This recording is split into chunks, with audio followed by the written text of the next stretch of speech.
Welcome back otaku. सो कैसे हैं आप लोग? दिखा देंगे मम्मी से तुमको मिला देंगे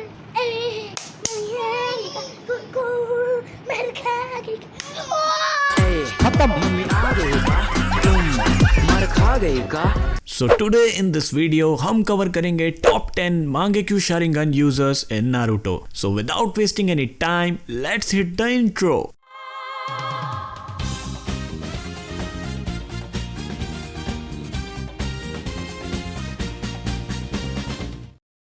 number 10 Izuna Uchiha. Izuna Uchiha Madara के 4 ब्रदर्स में से एक था। ये उन गिने चुने उचिहास में से एक था जिसने मांगेक्यू शारिंगन अवेक की थी। मांगेक्यू ने इसे बहुत पावरफुल बना दिया था।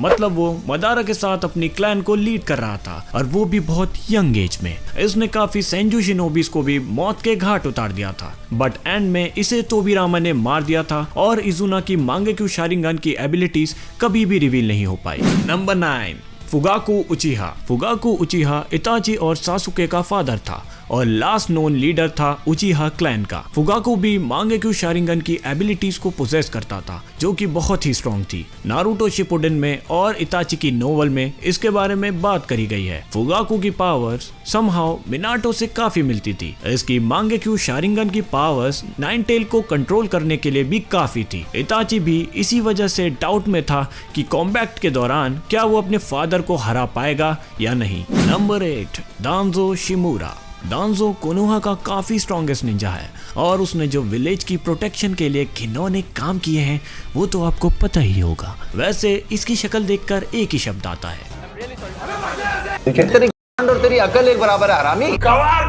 गधी गई। दांजो ने विलेज की सेफ्टी के नाम पर उचिहा क्लैन के बहुत से शिनोबी की शारिंगन हड़पी है। उसमें से एक शित्सुई भी था और कलेक्शन की तरह अपने हाथों में सजा दी थी। दांजो इन शारिंगन की मदद से कोतो अमात्सुकामी को कास्ट कर सकता है जो कि बहुत ही पावरफुल केंजुत्सु है जिसमें दांजो किसी को भी मैनिपुलेट कर सकता है और उस पर्सन को ये भी रियलाइज नहीं होगा कि वो दांजो के कंट्रोल में है। इतनी सारी शारिंगन होने की वजह से वो इज़ानागी और हाशिरामा सेल्स को अपनी बॉडी में रखता है। नंबर 7 शित्सुई उचिहा। शित्सुई जो कि शित्सुई द टेलीपोर्टर के नाम से भी जाना जाता था। उसके पास बहुत ही एक्सीलेंट स्किल्स थी, ऐसा Konoha jonin. 3rd grade ninja war के समय उसे अपनी मांगेक्यू शारिंगन को अवेक कर लिया था और उसे कोतो अमात्सुकामी गेंजुत्सु को कास्ट करने की एबिलिटी भी मिल गई थी। शित्सुई की विजुअल पावर्स उसे ऐसा गेंजुत्सु को कास्ट करने को अलाउ करती थी जिससे वो किसी को भी मैनिपुलेट कर सकता था without them realising what had happened. वो सुसानो को भी मैनिफेस्ट कर सकता था।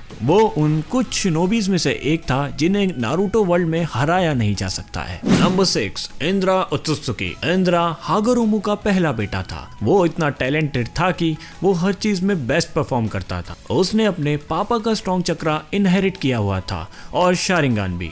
और एक ऐसा टाइम आया जब उसने अपनी मांगेक्यू शारिंगन को अवेक कर लिया था। हालांकि उसकी एबिलिटीज भी मदारा की आई की तरह अननोन थी। एनिमे में दिखाया गया था कि इंद्रा अमातेरासु का फॉर्म करने के कैपेबल है, बट मांगा में ऐसा कुछ भी नहीं लिखा गया था। हाउएवर इंद्रा एक ऐसी एबिलिटी होल्ड करता है जिसे वो फुल बॉडी सुसानो का यूज कर सकता है without unlocking the eternal Mangekyou Sharingan. वो इतना स्ट्रॉन्ग था कि वो बैटलफील्ड में आशुरा के अपोजिट में खड़ा हो सकता था और यही चीज उसे one of the strongest Mangekyou Sharingan user बनाती है। नंबर 5 ककाशी हटाके। ककाशी जिसे हम कॉपी निंजा के नाम से भी जानते हैं, वो नारुतो सीरीज का एक लेजेंडरी शिनोबी है। हालांकि वो उचिहा क्लैन से बिलोंग नहीं करता है, बट उसकी मांगेक्यू शारिंगन को यूज करने की एबिलिटी काबिले तारीफ है। और ऐसा मैं नहीं, हमारे इताची भैया ने भी कहा था। ओबिटो ने ककाशी को शारिंगन ऐसा गिफ्ट दी थी और रेन की डेथ के बाद उसने इसे मांगेक्यू शारिंगन में इवॉल्व कर लिया था। ओबिटो की तरह वो कामुई को भी यूज कर सकता है, बट वो कुछ ही दूरी पे चीजों को टेलीपोर्ट कर सकता है और जब इसे ओबिटो की दोनों आइज का एक्सेस मिल जाता है तब वो कागुया ओत्सुकी से लड़ने जितना पावरफुल हो जाता है। नंबर 4 इताची उचिहा। इताची फुगाकू का पहला बेटा था और सासुके का बड़ा भाई था। इताची एक तरीके का शांतिवादी बंदा था, मतलब उसे खून खराबा बिल्कुल पसंद नहीं था और वो शिनोबी वर्ल्ड में शांति लाना चाहता था, बट अनफॉर्चुनेटली ऐसा कुछ नहीं हुआ। शित्सुई की डेथ के बाद उसकी शारिंगन मांगेक्यू शारिंगन में इवॉल्व हो जाती है उसकी मोबिलिटी बहुत ही ज्यादा डाइवर्स थी।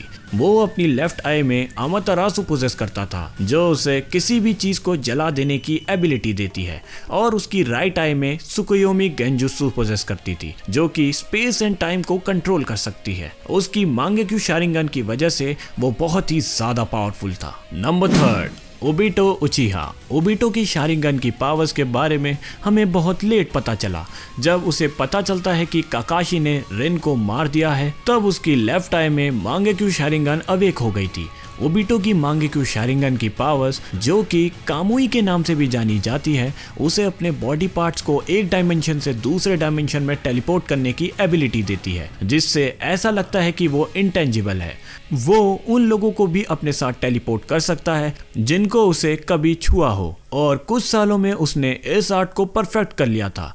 As the jinchuriki of the 10 tails, Obito ने अपनी मांगेक्यू शारिंगन की पावर्स को खो दिया था, वरना वो भी अभी बहुत ज्यादा पावरफुल होता। Number 2, Madara उचिहा। मदारा और इजुना ही सबसे पहले उचिहा थे जिन्होंने मांगेक्यू शारिंगन को ऑब्टेन किया था। बहुत सालों की ट्रेनिंग के बाद उसने अपनी पावर्स को हाशिरामा सेंजू के अगेंस्ट यूज की थी।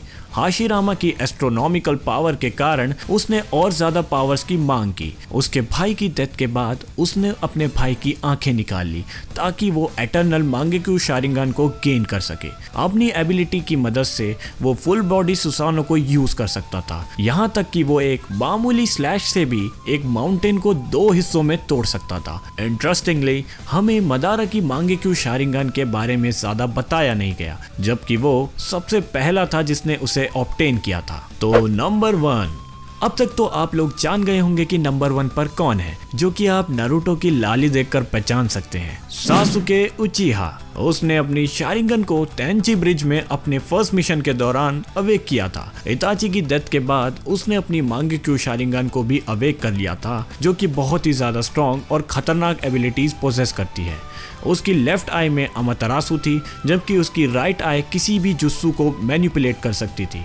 उसने इताची की आंखों को ट्रांसप्लांट करने के बाद एटर्नल मांगेक्यू शारिंगन को भी अवेक कर लिया था, जो कि सुसानो को कंप्लीटली मैनिफेस्ट कर सकती है। So guys, in the end आप लोगों को क्या लगता है, टॉप 10 मांगेक्यू शारिंगन यूजर्स में किस किस को होना चाहिए था? तो नीचे जाकर कमेंट सेक्शन में जरूर लिखें। मैं मिलता हूँ आपसे अगली वीडियो में। अगर आपको ये वीडियो अच्छी लगी तो यार इस वीडियो को लाइक कर देना, और चैनल पर नए हो तो चैनल को सब्सक्राइब कर देना। मैं मिलता हूँ आपसे अगली वीडियो में, तब तक के लिए गुड बाय।